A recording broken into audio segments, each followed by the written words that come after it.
いつもご視聴ありがとうございます。今日は例えばおじいちゃんおばあちゃん家とか、あとは親戚のうち、知り合いのうちとかにもう何年も弾かれていない眠っているピアノを引き取るといったようなケースはよくある話なんと思うんですが、そういう方にぜひ見ていただきたいそうですね。注意点、あとは、古いピアノをずっと使って今も使ってらっしゃる方ももしかしたらなっているかもしれない、あるあるですかね。そうですね。というのを今日ちょっとテーマにとっているんですが、ズバリ盆線とそうですね。いろいろその注意点はあるんですけれど、今回ちょっと弦に限ったところでの、注意点なんですけれども、盆線っていうのはどういうのかというと、ちょっとこの発見が今ないのであれですけど、この音がちゃんと音はちょっと盆線ですね。これはそうですね、完全に左が右がこれ分かりやすいですね。右がこれ今右の弦が鳴ってる状態、で今度左の弦が鳴ります。いやひどいですねこれ鳴ってるんですね。一応鳴ってるけど遠くで鐘が鳴ってる感じのなんて言ったらいいんでしょうボフンボーン、本当にボーンっていうボンって伸びが全くない音がするのが、これはいわゆる盆線と言われているものなんですけど、いろんなメーカーで起こり得る現象なんですけど、ヤマハのとある時期のピアノがかなり多いですね。製造番号が300万ちょっと320万ぐらい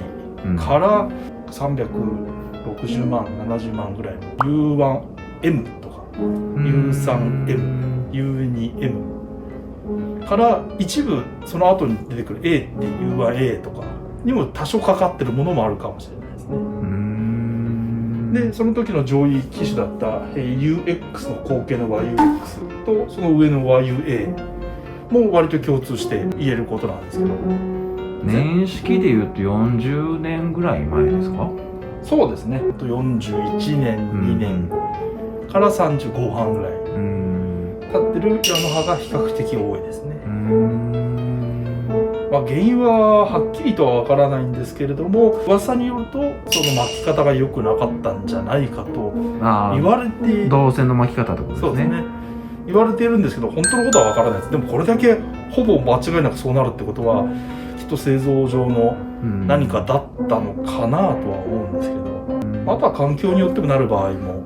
あるので、それは何とも言えないですけど、多いのはやっぱりその先ほど説明した型番と製造年の辺が圧倒的に多いですね。これだけ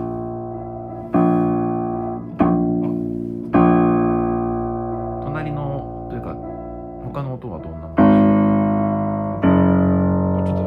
ダメですね。これはいい感じ。これもダメだね。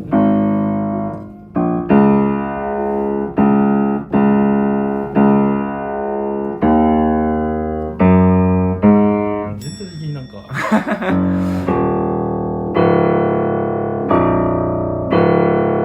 はまだいいですね。ちょっと金属っぽいチリっていうのが混じってはいるんですけど、伸びるんですね。これも悪くはないですね。これダメですね。ボフ難しい。ボフーンってこうなんていうんですかね。これは OK。ヨーンってOK。OK です。これちょっと良くないですね。これもっと良くないですね。ボフーンって。これ最悪ですね。これ右です。これ左です。でも死んでるのとまともなのが合わさるので、なんか一見いいように聞こえてしまう。難しいですね。でこれがもう入り混じって入っちゃっていて、で解決する方法は緩めて叩いて少し良くなるっていう場合やこれ導線が多くのメーカーは時計針に回ってるんですね。なので芯の入ってるこの、いわゆる芯線と言ってるんですけどをひねってで緩ませるんですよね。右回りに締めるとこう回転してるの一緒にグイッてしまうんですけど、左に回すとちょっと緩むみたいな。なんで緩めると治ったりをすることも、ただそれをやってみないと分からなくて、で盆線の他に対比というか、そういうのが人線という、それはもうほんと鈴が鳴ってるようなジャラーンとジリリリリって、それもダメなんですね。なので盆線を直そうと思って緩めてそしたら盆線が解消されずに陣だけ出るとか、ボンって言いながらジリジリジリっていうのはもうどうにもならないやつですし、これはもう弦の交換が根本的な解決になります。なのでこのくらいの型番のものはうちではもう全部変えてしまいます。そうなんですね。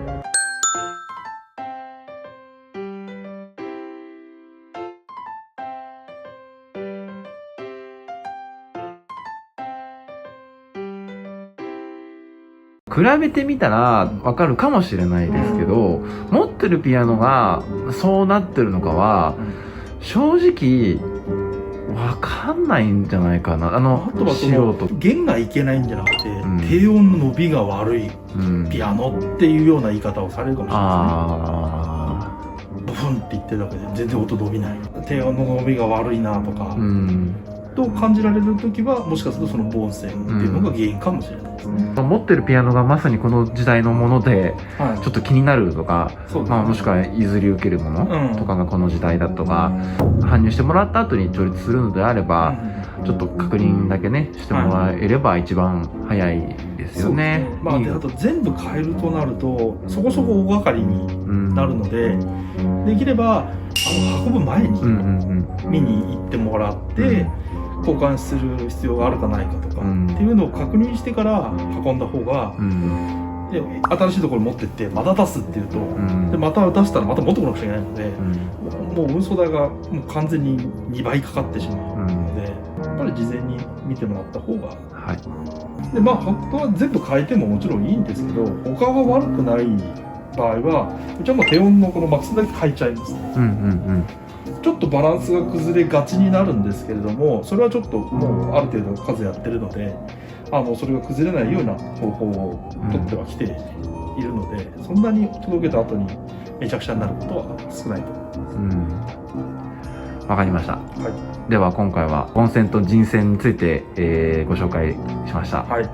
ご視聴ありがとうございました。